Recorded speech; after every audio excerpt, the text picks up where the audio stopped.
ಪಾಕ್ ವಿರುದ್ಧ ಮೋದಿ ಕಠಿಣ ಕ್ರಮ. ದೇಶ ಉಳಿಯಲು ಪ್ರಧಾನಿ ಮೋದಿ ಸರ್ಕಾರವೇ ಬೇಕು. ಕೇಂದ್ರದ ಜೊತೆ ನಿಲ್ಲುತ್ತೇವೆ ಎಂದ ಮಾಜಿ ಪ್ರಧಾನಿ.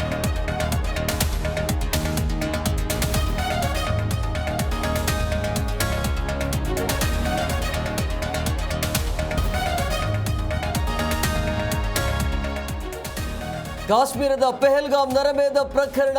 ಚೀನಾಬ್ ನದಿ ನೀರು ಸ್ಥಗಿತ ಬಳಿಕ ಮತ್ತೊಂದು ಶಾಕ್. ಝೇಲಂ ರಾವಿ ನದಿ ನೀರು ನಿಲ್ಲಿಸಲು ಯೋಜನೆ.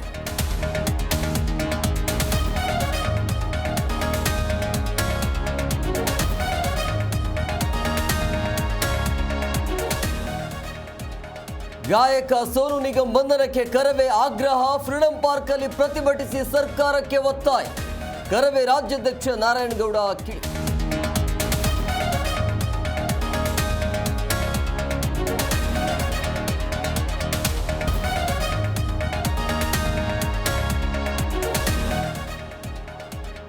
ಮೇ 11ಕ್ಕೆ ಸರ್ಕಾರದ ವಿರುದ್ಧ ಬಿಜೆಪಿ ಸಮಾವೇಶ.